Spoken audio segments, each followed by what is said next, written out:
먼저 14장 1절에서 9절 말씀 봉독해 드리겠습니다. 온 회중이 소리를 높여 부르짖으며 백성이 밤새도록 통곡하였더라. 이스라엘 자손이 다 모세와 아론을 원망하여 온 회중이 그들에게 이르되 우리가 애굽 땅에서 죽었거나 이 광야에서 죽었으면 좋았을 것을 어찌하여 여호와가 우리를 그 땅으로 인도하여 칼에 쓰러지게 하려 하는가? 우리 처자가 사로잡히리니 애굽으로 돌아가는 것이 낫지 아니하랴. 이에 서로 말하되 우리가 한 지휘관을 세우고 애굽으로 돌아가자 하매 모세와 아론이 이스라엘 자손의 온 회중 앞에서 엎드린지라. 그 땅을 전탐한 자 중 눈의 아들 여호수아와 여분네 아들 갈렙이 자기들의 옷을 찢고 이스라엘 자손의 온 회중에게 말하여 이르되 우리가 두루 다니며 정탐한 땅은 심히 아름다운 땅이라. 여호와께서 우리를 기뻐하시면 우리를 그 땅으로 인도하여 들이시고 그 땅을 우리에게 주시리라. 이는 과연 젖과 꿀이 흐르는 땅이라. 다만 여호와를 거역하지는 말라. 또 그 땅 백성을 두려워하지 말라. 그들은 우리의 먹이라. 그들의 보호자는 그들에게서 떠났고 여호와는 우리와 함께 하시느니라. 그들을 두려워하지 말라 하나. 다음에는 14장 18절에서 24절 봉독해 드리겠습니다. 여호와는 노하기를 더디하시고 인자가 많아 죄악과 허물을 사하시나 형벌받을 자는 결탄코 사하지 아니하시고 아버지의 죄악을 자식에게 갚아 3, 4대까지 이르게 하리라 하셨나이다. 구하옵나니 주의 인자의 강대하심을 따라 이 백성의 죄악을 사하시되 애굽에서부터 지금까지 이 백성을 사하신 것 같이 사하시옵소서. 여호와께서 이르시되 내가 내 말대로 사하노라. 그러나 진실로 내가 살아있는 것과 여호와의 영광이 온 세계에 충만할 것을 두고 맹세하노니 내 영광과 애굽과 광야에서 행한 내 이적을 보고도 이같이 10번이나 나를 시험하고 내 목소리를 청종하지 아니한 그 사람들은 내가 그들의 조상들에게 맹세한 땅을 결탄코 보지 못할 것이요 또 나를 멸시하는 사람은 한 사람도 그것을 보지 못하리라. 그러나 내 종 갈렙은 그 마음이 그들과 달라서 나를 온전히 따랐은즉 그가 갔던 땅으로 내가 그를 인도하여 드리리니 그의 자손이 그 땅을 차지하리라. 아멘.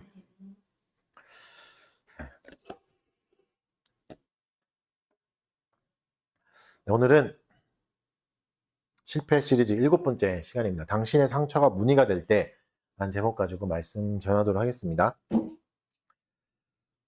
이제 우리가 이제 스마트폰을 다 사용하고 계시잖아요. 스마트폰을 사용하시면서 충분히 이제 많이 경험해 봤을 일들이 이런 거죠. 그냥 켰던 이제 어플들 이런 걸 구경하다가 영상을 보다가 몇 시간이 그냥 훅 지나가 버린 경험들이 다들 있으시죠? 이게 알고리즘의 힘이잖아요. 이제 내가 본 영상을 검사해서 조회해서 가장 비슷한 그리고 내가 사용자가 좋아할 영상들을 계속 연속으로 이제 추천해 주는 거죠. 그러니까 그걸 한두 개 보다 보면 계속 이제 빠지게 되죠. 그러니까 짧은 시간에 엄청난 몰입감을 줄 수 있는 컨텐츠를 정확하게 추천해 주는 게 알고리즘이잖아요.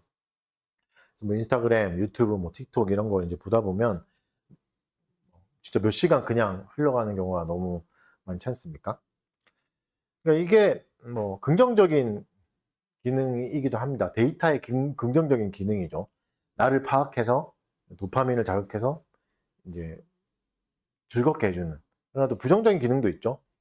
너무 자꾸 도파민만 자극되다 보니까 이성적 판단을 흐리게 만듭니다. 시간이 얼마나 흘러가는지 모르게 되고, 뭐, 딴 거를 하기 귀찮아지게 되고, 생각하는 힘들이 점점 이제 줄어들게 되기도 하잖아요. 그래서 시간 관리가 실패하게 되죠. 뭐, 일찍 자고 일찍 일어나는 거, 뭐, 누가 그게 좋은 게 모르는 건 아니지만, 일찍 잘 수가 없잖아요. 유튜브가 우리를 재워주지 않잖아요. 그죠? 그러니까 이렇게 하다 보니까 시간적인 실패가 이어지고 또 감정적인 피로도 자꾸 쌓이죠. 아, 내가 왜 그랬을까? 이런 후회의 감정들, 아, 오늘도 쓸데없이 시간을 보냈네. 또 이런 생각도 있고 또 이성적 판단도 계속 저하되고. 그래서 2023년에 이제 연구 중에 틱톡 사용자 중에 59%가 앱을 사용한 다음에 시간 낭비를 느꼈다. 너무 허무했다. 괴로웠다. 이런 연구도 있었습니다. 그러니까 이처럼 이제 이게 데이터, 빅데이터라고 하잖아요. 엄청난 양의 데이터가 우리의 감정을 과도하게 이제 자극할 수도 있고 반대로 또 이성적으로도 우리를 통제할 수 있습니다. 커다란 데이터가. 그래서 데이터는 굉장히 좋은 것이지만 잘 사용해야 됩니다. 우리가 사는 시대는 이제 데이터의 홍수다. 이렇게도 말해도 과언이 아닐 정도로 수많은 데이터가 쏟아지는 시간이잖아요. 그리고 이 알고리즘의 지배를 받다 보니까 필터 버블이라는 게 생깁니다. 필터 버블 들어보셨죠? 왜곡된 현실. 이 필터 속에서만 세상을 보다 보니까 알고리즘에 나온 그걸로만 세상을 자꾸 파악하다 보니까 다 이런 것 같이 보이고 세상이 다 이런 것 같아 보이는 그런 거죠. 그래서 왜곡된 현실에 갇히게 됩니다. 그러니까 세상이 진짜 이것밖에 없구나. 이렇게 이제 착각에 빠질 수 있는 위험이 있는 거죠. 이스라엘 백성의 문제가 사실 이것과 비슷했습니다.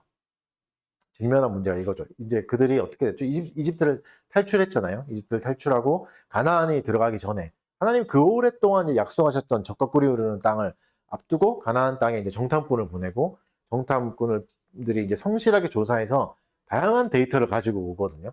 가나안에 대해서 엄청난 데이터를 가지고 오니까 어떻게 되죠? 이 압도적인 데이터 때문에 무너져 버립니다.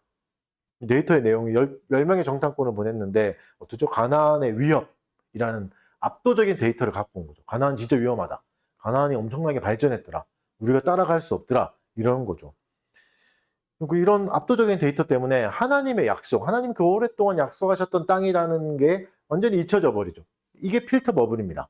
필터 버블이 생겨서 여기는 가면 우리가 죽겠구나. 여기는 우리가 안 된다. 이건 약속의 땅이 아니다. 이거는 그냥 우리가 편하게 살 수 있는 행복의 나라가 아니라 굉장히 고통스러울 수 있다. 절망의 깊은 골짜기로 아예 떨어져 버립니다. 이게 데이터가 주는 힘이죠.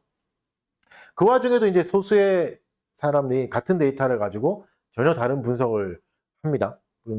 그러면서 이제 또 다른 이야기가 펼쳐지죠. 그래서 오늘 실패담은 이스라엘 백성의 이야기입니다. 한번 잠깐 언급했던 적도 있었던 가데스 바네아에서 첫 번째 절망하던 그 나라를 다시 되돌아 보겠습니다. 그래서 이 이야기는 우리가 데이터를 어떻게 해석해야 되는가, 어떻게 잘 사용해야 되는가 가르쳐주는 중요한 지침서가 됩니다. 민수기 14장 전체를 간략하게 좀 설명하면 이런 얘기입니다. 이미 말씀드렸듯이 가나안을 정탐한 10명의 정탐꾼의 보고를 통해서 백성들이 완전히 절망하고 하나님을 원망합니다. 돌아가자. 하루 종일 울고 밤을 새우죠. 그리고 이제 그 중에 이제 여호수아와 갈렙이 설득합니다. 아니, 그렇지 않다. 우리가 보고 왔지만 그들은 우리의 먹이다. 우리가 하면 이길 수 있다. 하나님은 우리에게 주셨다. 이렇게 하지만 백성들이 듣지 않죠. 새로운 지도자 세우자. 다시 돌아가자. 이집트로 돌아가자. 이렇게 해서 이제 하나님께 심판받는 이야기입니다. 그러다 이제 모세가 기도하게 되고 모세가 이제 하나님과 백성 사이의 중재를 해주는 것처럼 보이는 그런 장면이죠. 그래서 이제 진멸은 면하게 되는 그런 내용입니다. 본문을 자세히 한번 살펴보도록 하겠습니다. 먼저 이제 이스라엘의 실패. 이스라엘이 왜 실패했을까? 겁이 많아서 그랬다. 뭐 그것도 맞겠지만 더 근본적인 원인을 보면 이거죠. 현실을 하나님보다 더 신뢰한 겁니다. 이것도 또 다른 우상숭배가 됩니다. 현실을 인식하는 건 우리에게 너무나 중요한 일이죠. 현실을 무시할 수는 없습니다. 하나님이 우리를 보내신 이 땅을 아예 무시하고 살 수는 없지만 이것이 또 우상이 될 수도 있습니다. 이 현실적인 문제들. 그러면 이제 결국 두 가지 파멸의 길로 가게 됩니다. 오늘 본문은 그 두 가지 길을 보여줍니다.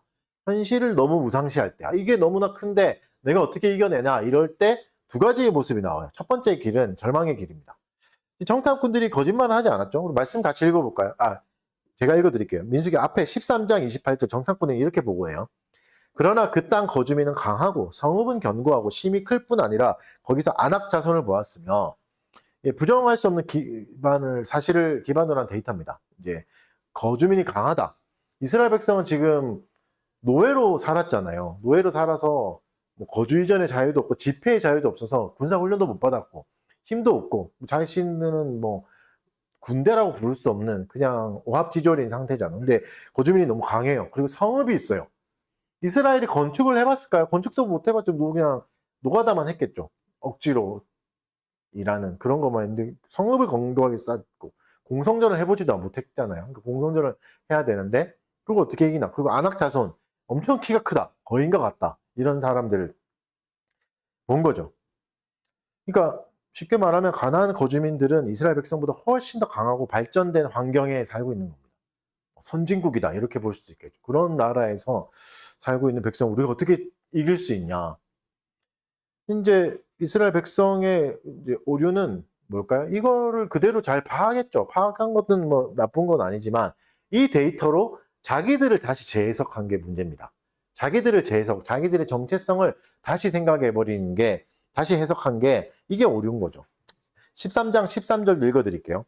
13장 33절. 거기서 네피림 후손인 아낙 자손의 거인들을 보았나니 우리는 스스로 보기에도 메뚜기 같으니 그들이 보기에도 그와 같았을 것이다.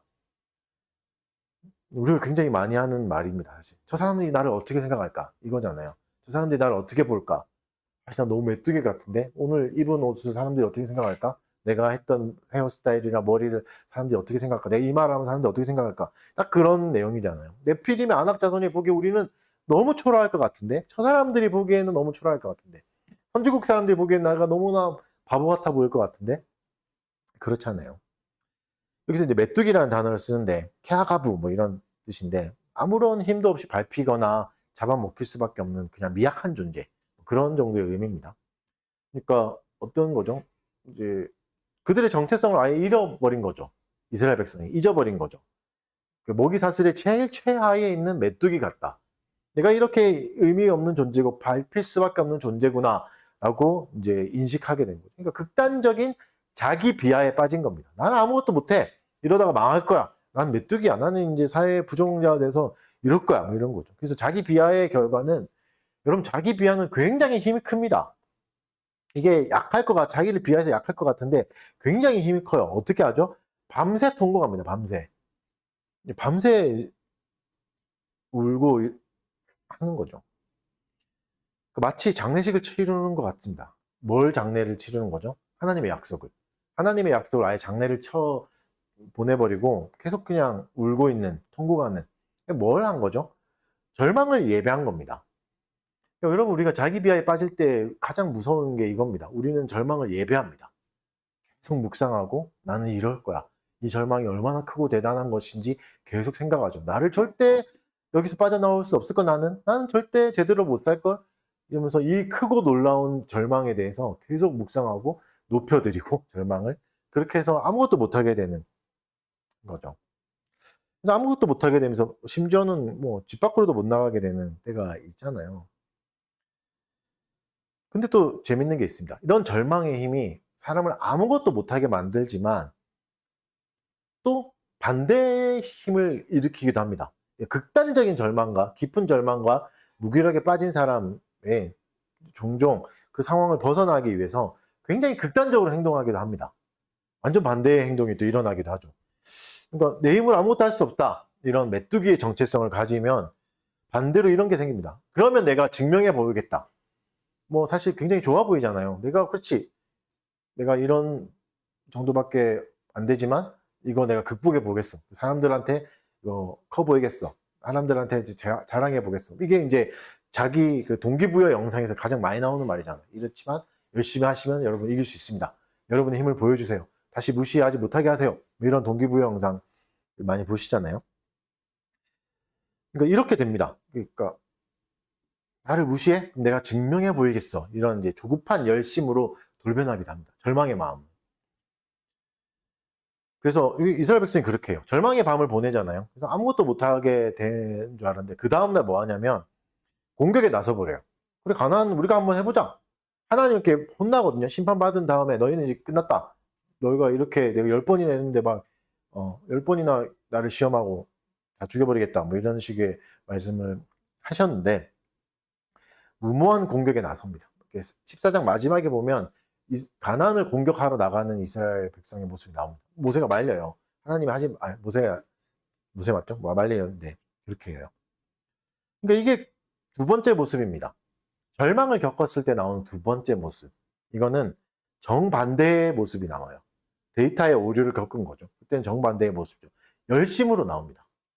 열심히 해보겠어. 나를 증명해보겠어. 내가 이거 타파해보겠어. 나를 무시하지만 내가 꼭 성공해서 나에게 다 고개 숙이게 할 거야. 이런 생각도 많이 하시잖아요.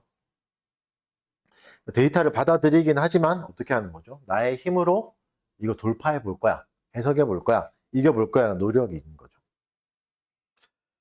이런 두 가지의 모습들. 뿌리는 같습니다. 절망입니다. 절망에서부터 시작하는 거죠. 그리고 나의 잘못된 인식, 자아 인식에서 시작된 거죠. 난 메뚜기다.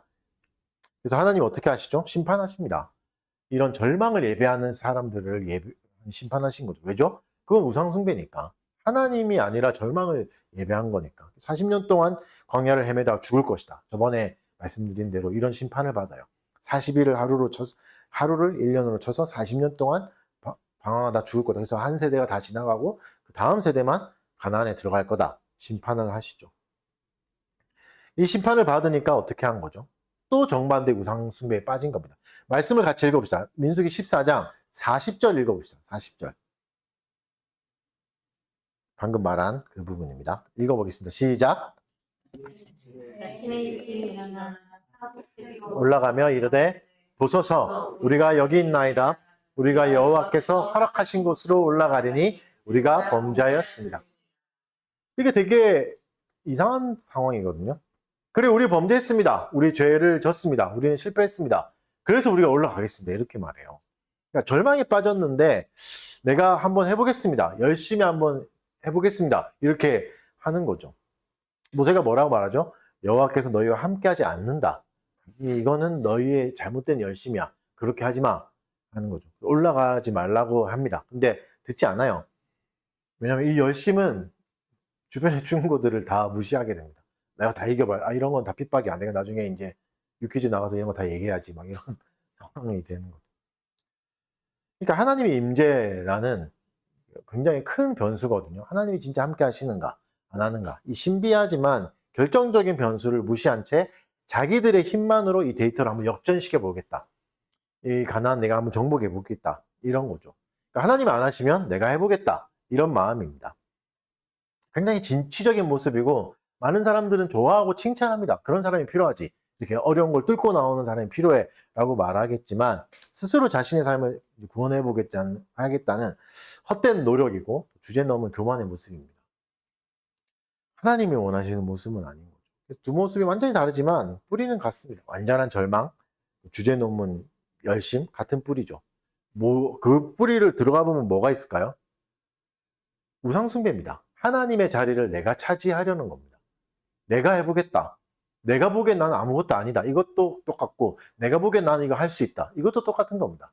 하나님의 자리에 내가 서는 거죠. 내가 판단하고 내가 나를 정의하고 내가 가겠다. 그래서 나의 분석, 내 감정, 내 의지 이게 하나님의 약속보다 훨씬 더 현실적이다. 훨씬 더 강하다. 이런 순간 우리는 어떻게 되죠? 데이터의 노예가 됩니다. 끌려다니거나 아예 절망하거나 아예 스스로가 신이 되려고는 교만에 빠지게 됩니다. 내가 이걸 다 뒤엎어 보겠다. 이런 생각을 하는 게 되죠. 그래서 여러분 절망과 교만은 뿌리가 같습니다. 완전히 절망하는 거 겸손해 보이는 것 같지만 결국 교만과 똑같은 뿌리인 거죠. 하나님 없는 데이터 해석인 거죠. 하나님 없는 데이터 해석은 같은 뿌리에서 나오는 열매입니다. 그럼 이렇게 치명적인 데이터의 폭력 앞에서 우리는 어떻게 반응해야 될까? 오늘 본문에는 다른 사람들이 또 나오죠. 똑같은 데이터를 가지고 완전히 다르게 살아낸 사람, 다른 현실을 만들어낸 사람들이 나옵니다. 그들은 어떻게 했습니까? 데이터의 노예가 되기를 거부하고 하나님의 약속이라는 새로운 문법으로 현실을 다시 해석합니다. 자기들의 인식도 다시 하는 거죠. 신비하게 다른 해석을 하는 소수가 있었습니다. 이게 좀 신비하죠? 같은 데이터예요. 다 같이 경험했고 다 같이 봤는데 다르게 해석합니다. 이 다른 해석은 어떻게 나왔을까? 그들이 그냥 좀 낙관주의자여서 그랬을까? 아니면 용기가 넘쳐나는 엄청난 군사, 군인, 득전사 막 이런 사람들이어서 그랬을까? 둘 다 아닙니다. 그들에게는 또 다른 데이터가 있었던 거죠. 가나안이라는 데이터도 있지만 더 확실하고 생생한 하나님의 데이터가 있는 거죠. 하나님의 데이터가 뭐죠? 얼마 전까지만 해도 가장 세계에서 강했던 이집트 제국이 무너지는 걸 봤죠. 10가지 재앙으로 이집트가 완전 초죽음이 되는 걸 봤습니다. 10가지 재앙을 목격했고 홍해가 갈라지는 걸 봤고 그걸 건너왔잖아요. 여호수아와 갈렙 이 사람은 눈앞의 거인도 봤지만 하나님이라는 데이터도 본 거죠. 하나님이 홍해도 가르시고 이집트도 그 교만했던 바로도 꺾으신 걸 내가 봤는데 그래서 그 하나님의 압도적인 능력이라는 데이터를 가지고 이 나머지 데이터를 해석한 겁니다. 더 큰 데이터로 나머지 데이터를 해석한 거죠. 그러니까 신뢰가 있었던 거죠. 그러면 이 신뢰는 어떻게 나왔을까? 근데 사실 여러분 생각해 보시죠. 이 과거의 데이터는 여호수아와 갈렙만 경험한 건 또 아닙니다. 10가지 재앙 둘만 본 게 아니잖아요. 다 봤잖아요. 이스라엘 백성도 다 봤잖아요. 홍해도 다 같이 건너왔고 다 똑같이 경험한 거예요. 이 과거의 경험에서 하나님을 발견하고 기억하기로 한 거는 분명 그들의 의지지만 이 선택의 배경에는 더 큰 원인이 있었던 거죠. 뭘까요? 이 성경은 이걸 어떻게 말하죠? 이건 개인의 특징이다. 이 사람이 뛰어나서 그렇다. 그렇게 말하지 않습니다. 어떻게 말하죠? 하나님이 주권적 은혜다. 하나님의 은혜를 주실 때 이게 가능하다. 주신 이 두 사람의 은혜가 있기 때문에 바른 선택을 한 거죠. 이스라엘 백성이 동일하게 하나님의 기적이라는 데이터를 다 경험했지만 오직 소수만 그걸 신뢰할 수 있었습니다. 왜죠? 그들 안에 역사하신 하나님이 있었던 거죠. 보이지 않는 하나님의 손길로 이 데이터를 이제 해석할 수 있었던 거죠. 그래서 여러분, 믿음은 이런 겁니다. 인간의 의지에서 나오는 게 아닙니다. 내가 자생적으로 만들어낼 수 있는 게 아닙니다. 믿음은 전적으로 하나님의 선물입니다. 어떤 선물이죠? 창세전에 택한 자에게 하나님이 이걸 주시고 성령을 통해서 그들의 마음을 조명하여 주시고, 그래서 눈앞에 보이는 데이터, 거인이라는 데이터보다 보이지 않는 하나님의 약속이라는 더 큰 데이터를 신뢰할 수 있는 능력을 하나님이 부어주시는 겁니다. 그래서 이제 여호수아와 갈렙의 선택, 인간 의지의 승리다, 대단한 승리다, 이게 아니라 그를 붙드신 하나님의 승리입니다. 하나님의 은혜의 승리인 거죠. 그래서 여러분, 그들의 믿음은 구원의 원인이 아니라 하나님의 은혜가 이미 그들 가운데 역사하고 있다는 살아있는 증거입니다. 하나님 우리를 붙들어 주실 때 이렇게 해석할 수 있는 겁니다. 이거를 좀 어려운 말로 계시 의존적 사색이라고 합니다. 계시 의존적 사색. 그러니까 이게 몇몇 선택된 엘리트만의 능력이 아니라 성령 안에서 저와 여러분이 같이 하나님의 자녀가 된 사람에게 하나님이 베풀어 주신 은혜입니다. 특권이자 우리가 마땅히 또 취해야 될 삶의 방식입니다. 현실을 부정하자는 말이 아니라 이거 다 무시하자 이게 아니라 현실을 해석하는 최종 권위를 내 감정, 또 내 생각, 이성 거기에 두는 게 아니라 눈앞에 데이터 이런 거에 두는 게 아니라 하나님의 말씀과 그분의 신실하신 역사, 지금까지 나를 돌봐주신 하나님의 일하심 거기에 두는 거죠. 예를 들면 이런 거예요. 여러분, 이제 우리가 병원에서 건강검진을 받는데 안 좋은 결과를 받을 수 있잖아요. 심각한 병이 있습니다. 뭐 암입니다. 이거 되게 어려운 병입니다. 이런 걸 받으면 다 두려움에 빠지겠죠. 그때 여러분 우리 인생이 거의 끝나는 느낌이 들 수도 있습니다.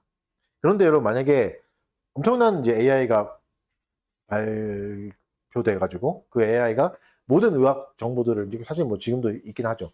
그 모든 의학 정보를 다 파악하고 나로도 완전히 다 파악하고 나의 모든 질병 케이스를 다 파악해서 내 질병도 99.9%로 완치할 수 있다는 치료법을 내놓는다면, AI가 내놓는다면 어떻게 했습니까? 그 치료법을 제시한다면 뭘 믿겠습니까? 내가 심각한 질병에 걸렸다는 데이터보다도 포괄적인 더 큰 데이터를 가진 AI의 진단을 더 신뢰할 겁니다. 왜냐하면 AI가 훨씬 더 많은 데이터를 가지고 있으니까. 나도 검색했고 이 병을 앓았던 모든 사람들 다 조사한 거니까. 그렇죠? 이겁니다. 계시 의존적 사색은 이런 거예요. 하나님이 훨씬 더 많은 데이터를 갖고 계신다.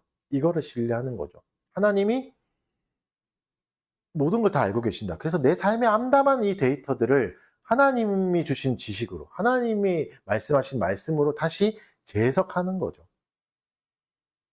왜죠? 하나님이 가장 많은 데이터를 가지고 계시잖아요. 천지를 지으셨고 아예 만드셨고 지금도 운행하고 계시고 어떻게 할지도 하나님 다 알고 작정하셨고, 그러니까 하나님이 가장 많은 데이터를 알고 계십니다.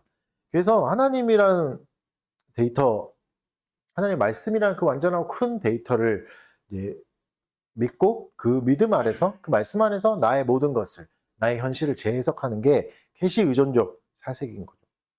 여러분, 이제 이게 응당 논리적으로 이렇게 돼야 되는 거죠. 만약 진짜 하나님이 있다면, 온 세계가 진짜 말씀으로 창조된 게 맞다면 그분보다 더 많은 빅데이터를 갖고 계신 존재는 없는 거죠. 창세전부터 꽤 오랜 시간이라고 말할 수 없죠. 시작부터, 인간의 역사의 시작부터 끝까지를 다 하나님 다 알고 계시니까 가장 많은 데이터를 갖고 계시죠. 관찰할 뿐만 아니라 지금도 직접 만들어내시고 고치고 다스릴 수 있다면 하나님이 제시하는 데이터를 신뢰해야 되는 것은 오히려 상식적이죠. 그리고 오히려 논리적인 옳은 일이죠. 그래서 작은 데이터는 더 광대한 데이터에 압도당하는 겁니다. 하나님이 제시하는 데이터는 비현실적인 걸 말하는 게 아니라 가나안을 어떻게 보는 거죠? 그들은 크다, 맞다, 거인이다. 그러나 그들은 너희의 먹이가 될 거다. 내가 그렇게 하기로 작정했으니까. 내가 그렇게 하기로 모든 데이터를 다 짜놨으니까. 이렇게 말씀하시는 거죠.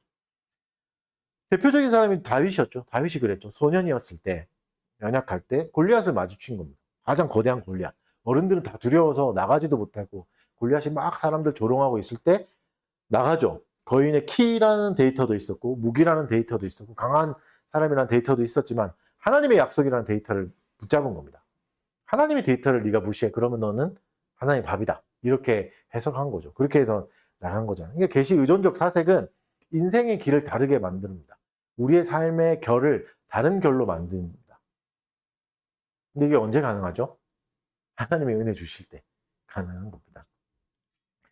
계시 의존적 사색은 이 둘만 한 게 아니에요. 모세에게도 사실 찾아볼 수 있습니다. 오늘 이제 모세가 하나님과 대화하는 장면, 뭐 기도라고도 할 수 있는 그 장면을 보면 이제 백성들이 어떻게 하죠? 모세와 아론을 버리고 새로운 지도를 세우자. 이집트 다시 돌아가자. 이렇게 하는 이제 이스라엘 백성 앞에 하나님 분노하시죠. 하나님 굉장히 무섭게 말씀하세요. 전염병으로 보내서 이거 다 쳐서 죽여버릴 거야. 이스라엘 백성은 전염병으로 다 죽일 거다. 이렇게 말씀하실 때 모세가 이제 앞에서 여호와 하나님 앞에서 말하죠.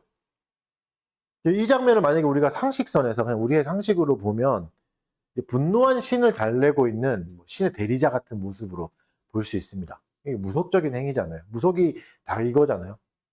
분노한 귀신들을 달래고 다시 돌아가게 하는 뭐 그게 무속 행위잖아요. 근데 모세가 지금 그렇게 하고 있는 건가? 하나님은 너무 화나셔가지고 모세가 워워워 뭐 이렇게 하고 있는 건가? 아닙니다. 그런 내용이 아닙니다. 하나님이 그렇게 달래질 존재도 아니고 하나님이 그걸 원하시는 존재도 아닌 거죠. 그리고 그렇게 할 수 있는 사람도 없습니다. 사실 아무리 모세라고 해도. 그러니까 모세는 지금 뭘 하는 거냐면 하나님의 법정에 서 있고 또 하나님의 성품과 명예라는 가장 확실한 법적 근거를 가지고 변론하는 겁니다. 하나님에 대해서 말하면서 설명하면서 하나님이 이런 분이시잖아요. 그럼 이렇게 하시면 안 되잖아요. 이렇게 이제 말하는 거죠.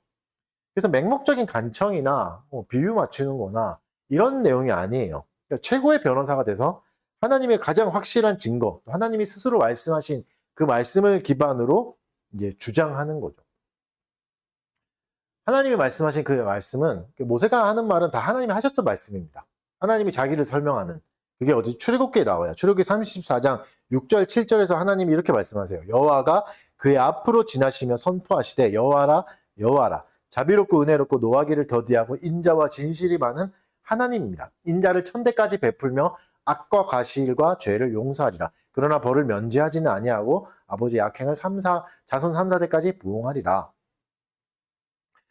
그러니까 모세가 이렇게 말한 겁니다. 주님이 스스로 노하기를 더디하고 인자와 진실이 풍부한 하나님이라고 말씀하지 않으셨습니까? 이게 계시 의존 사색의 핵심입니다. 하나님 지금 분노하는 것처럼 보이고 다 쓸어버릴 것 같이 보이지만 하나님 분명 말씀하신 게 있는 거죠. 더 큰 데이터.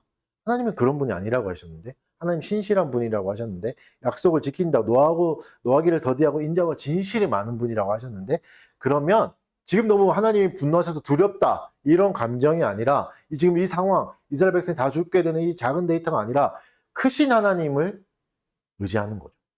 하나님 원래 이런 분이니까 이 상황을 이렇게 풀어가실 거다. 그래서 하나님의 성품, 하나님의 약속, 변치 않는 데이터잖아요.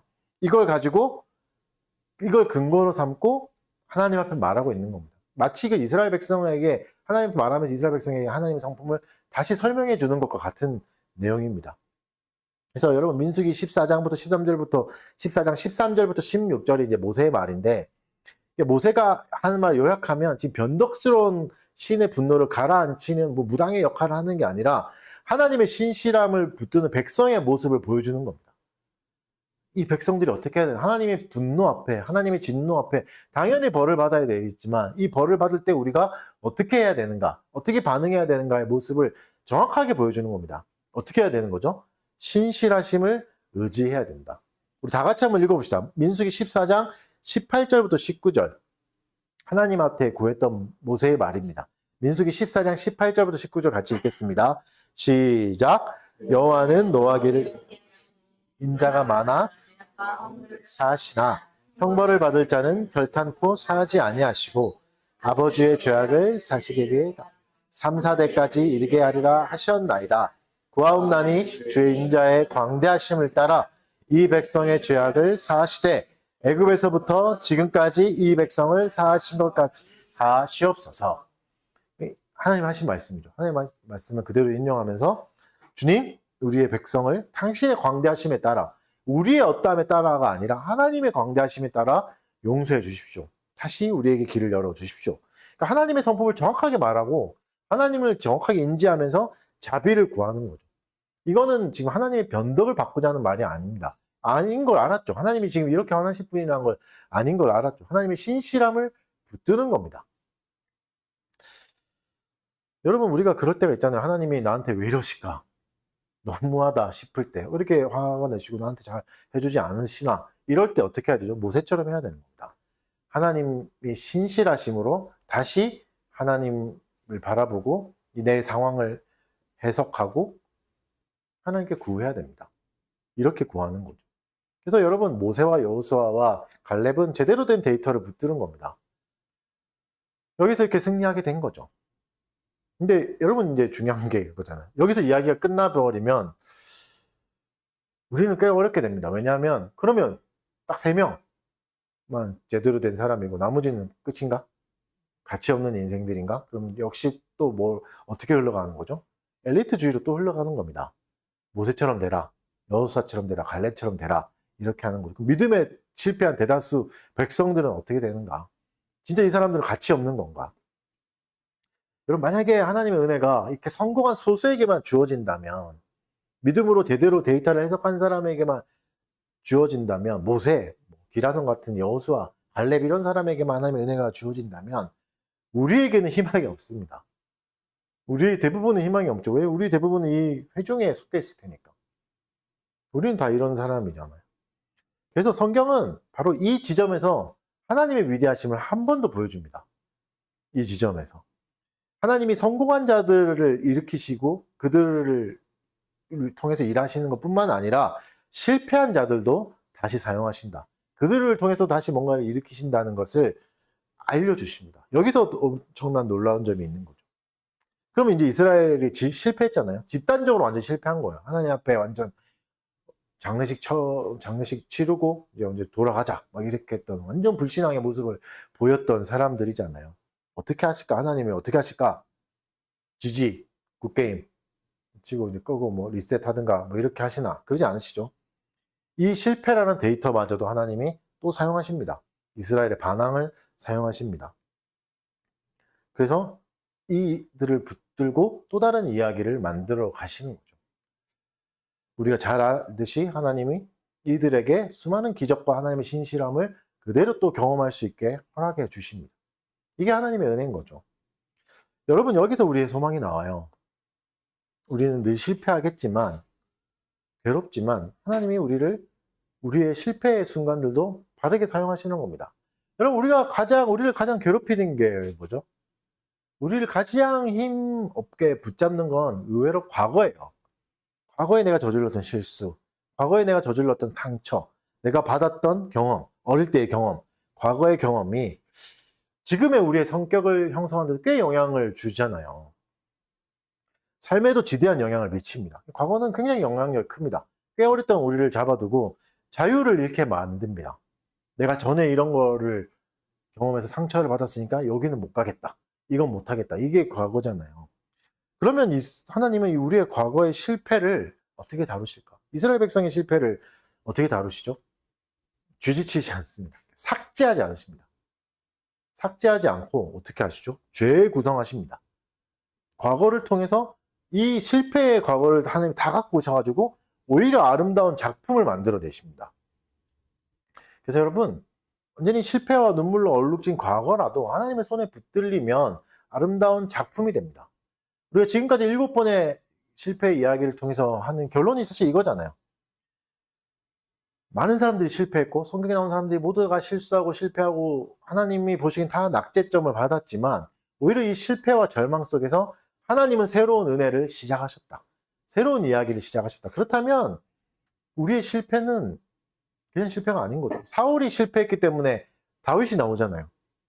그리고 다윗이 또 실패하니까 결국은 그리스도를 보여주시지 않습니까? 그렇죠. 여러분, 우리의 과거는 하나님이 시작하시는, 하나님이 오히려 출발하시는 은혜의 출발점이 됩니다. 시작점이 됩니다. 하나님 우리의 과거를 이렇게 만드시는 거예요. 마치 깨진 톡인데, 금이 가버린 톡인데 하나님이 아름답게 바꾸시는 겁니다. 일본에 이런 작품 형식이 있어요. 킨츠키라고 들어보셨습니까? 일본에 이제 하는 작품인데, 깨진 도자기에 금이 막 가면 물도 새고 이제 버려야 되잖아요. 깨진 도자기를 어떻게 하냐면 오칠을 하고 그 금 간 자리에 금가루를 쭉 뿌려요. 그래서 금이 간 대로 쫙 선이 이제 완성되는 거죠. 엄청나게 아름다운 작품이 됩니다. 굉장히 유니크한 작품이 되는 거죠. 매끈한 도자기가 아니라 엄청나게 선이 있는데 깨진 굴곡인데 그게 더 아름다워지는 긴츠키라는 이제 전통 예술입니다. 그러니까 상처의 흔적들을 숨기는 게 아니라 그 흔적을 통해서 더 아름다운 걸 창조하는 화법이죠. 하나님이 우리의 실패를 이렇게 다루십니다. 우리는 실패해서 상처가 나겠죠. 균열도 생기겠죠, 우리 인생에. 그 균열을 하나님이 지워주시고 없이 하는 게 아니라 은혜라는 금가루를 채워주시는 거죠. 더 성숙한 존재로 우리를 빚어가시는 거죠. 그걸 통해서. 그래서 여러분, 지난날의 실패와 상처를 생각할 때마다 아프고 괴롭지만 이 아픔은 곧바로 하나님의 은혜와 이어지게 됩니다. 그래서 이 슬픔들, 이 실패를 마냥 저주하고 슬퍼하지 못하게 하나님이 하시는 거죠. 이스라엘 백성이 가데스 바네아에서 절망하고 실패했지만 그걸 통해서 오히려 40년 동안 신발이 헤이지 않는, 만나가 매일 내리는 그 은혜를 오히려 경험하게 되잖아요. 하나님이 그걸 베풀어 주시잖아요. 그래서 이 슬픔의 이야기는 궁극적으로 오히려 하나님의 은혜를 바라보게 하고 하나님을 찬양하게 합니다. 우리의 저주, 실패는. 그래서 바꿀 수 없는 과거 때문에 누구나 다 괴롭습니다. 저도 그렇고요. 근데 하나님의 은혜가 거기 있습니다. 하나님이 우리가 실패했던 자리에, 완전히 망했던 그 자리에서 하나님이 이야기를 쓰기 시작하십니다. 우리에게 금치를 해주시는 거죠. 그래서 하나님이 당신의 자녀들의 상처를 오히려 아름다운 작품으로 만들어 주십니다. 슬픈 기억이 있겠지만 오히려 그것 때문에 은혜를 발견하게 해주시는 거죠. 우리에게는 다 슬픈 기억이 있잖아요. 괴로운 기억. 그러나 그 기억이 그냥 괴로운 기억으로 끝나게 하지 않습니다. 그렇기 때문에 하나님이 이 은혜의 자리로 지금 우리를 인도해 주시는 최종적인 서사가 완성되는 겁니다. 이스라엘이 늘 저주처럼 내뱉었던 말이 있죠. 이러다 광야에서 죽겠다. 차라리 광야에서 죽는 게 낫겠다. 차라리 이스라엘 이집트로 돌아가서 죽는 게 낫겠다. 이 말이 하나님의 주권 안에서 재창조됩니다. 40년의 광야 생활은 심판과 징계를 넘어서죠. 그래서 인간의 힘을 완전히 빼버리고 하나님만 의지하도록 만드는 연단의 시간이 됩니다. 40년의 시간들. 그 가데스 바네아에서 실패했던 하나님은, 그 실패했던 순간 하나님이 그 시간을 시작해서 오히려 하나님의 신실하심을 마음에 깊이 새겨주시는 그 시간이 오히려 시작되는 거죠. 가데스 바네아의 실패를 통해서. 이 구절은 제 말이 아니라 성경에서 그렇게 말씀하세요. 신명기 8장 2절 3절 읽어드릴게요. 내 하나님 여호와께서 이 40년 동안 내게 광야 길을 걷게 하신 것을 기억하라. 이는 너를 낮추시며 너를 시험하사 내 마음이 어떠한지 그 명령을 지키는지 지키지 않는지 알려 하심이라.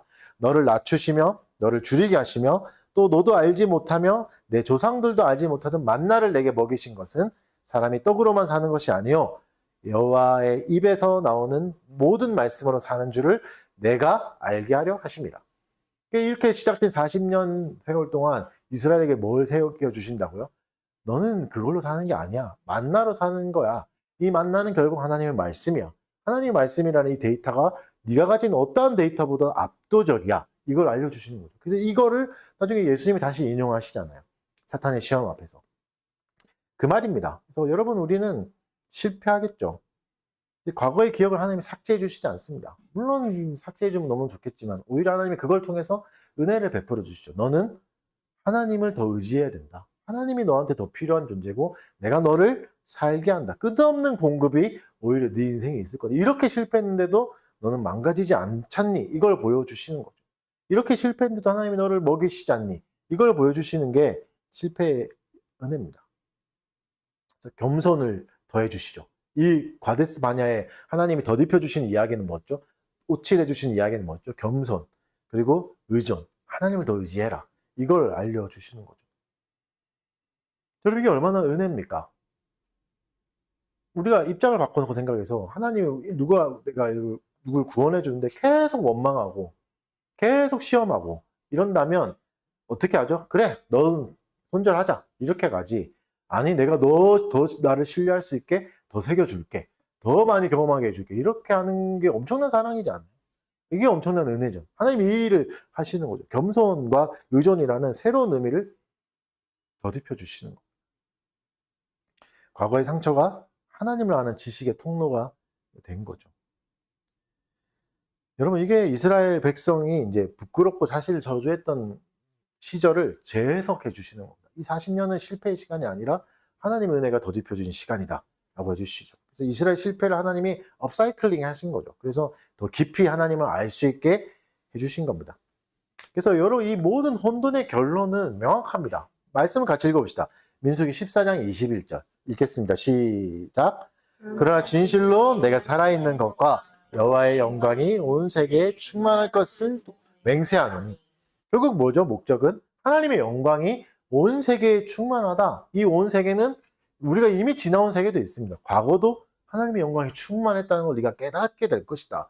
그게 바꿀 수 없는 과거 같고 실수 같고 실패 같고 괴로움 같겠지만 그 순간에도 하나님의 영광이 충만했다. 이거를 알게 해주시는 거죠. 지금 몰라도 괜찮습니다. 하나님 결국 깨닫게 하실 거고 그 은혜를 살게 하실 겁니다. 그래서 여러분, 우리가 지나간 나의 시간에도 하나님의 영광이 임할 수 있는 겁니다. 하나님의 전능하심은 여기 있습니다. 과거가 끝났다고요? 지나갔다고요? 아니, 하나님은 그 자리에 또 가실 수 있고 그 자리에서도 하나님의 영광은 주실 수 있는 거죠. 우리가 하나님을 모르고 방황했던 시절도, 하나님을 욕하며 대들었던 그 시절들도 하나님이 충분히 영광을 보여줄 수 있습니다. 그래서 하나님이 우리의 실패라는 깨진 질그릇을 가지고 당신의 영광이라는 가장 위대한 보배를 담아서 우리를 새롭게 만들어 주시는 거죠. 말씀을 정리해 봅시다. 여러분, 우리가 나를 여전히 지배하고 있는 데이터는 뭡니까? 가장 괴롭히고 있는 데이터. 내 삶을 진짜 메뚜기처럼 하찮게 만들어버리는 거인은 뭡니까? 나는 왜 이거밖에 못하지? 이렇게 왜 인생이 풀리지 않나? 왜 계속해서 어려움만 생기나? 왜 이렇게 내 주변에는 괴로운 사람밖에 없지? 나를 괴롭히는 사람밖에 없지? 이런 데이터를 갖고 있습니까? 이런 데이터에 휘둘릴 겁니까? 굴복할 겁니까? 아니면 하나님 주신 은혜를 취할 겁니까? 하나님의 약속이라는 더 큰 데이터로 이 데이터들을 재해석해 볼 겁니까? 가데스 바네아의 교훈은 명확하죠. 우리에게 필요한 건 하나님을 더 알아가고 제대로 더 깊이 알아가는 것. 이게 더 가장 가치 있는 거다. 이게 내 인생의 가장 중요한 가치다. 이걸 알려주시는 거죠. 그래서 그리스도인 삶은 이겁니다. 믿음으로 모든 걸 다시 재해석해 보는 거죠. 믿음으로 계속 내 현실들, 내 모습들, 내 연약한 모습을 하는 거죠. 여러분, 우리의 실패 이야기는 이야기의 끝이 아닙니다. 우리는 실패하면 끝났다 생각할 수 있겠지만 오히려 실패의 순간 하나님의 이야기가 시작되는 순간이 될 겁니다.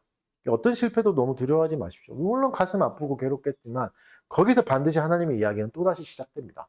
우리가 완전히 넘어진 그 자리에서 하나님의 은혜는 시작되고 하나님은 우리 풍성하게 우리를 이끌어 가실 겁니다. 지워버리고 싶은 기억들, 상처의 기록을 가지고 하나님 앞에 나가십시오.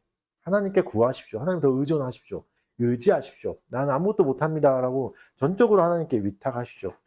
하나님이 그 가장 위대한 이야기와 영광과 또 은혜로 바꿔주실 겁니다. 이 은혜를 풍성히 누리시는 여러분 되시기 바랍니다. 우리 한번 기도하겠습니다. 들었던 말씀을 생각하면서 하나님께 은혜를 구하고 우리 참 이끌어 달라고 기도하도록 하겠습니다.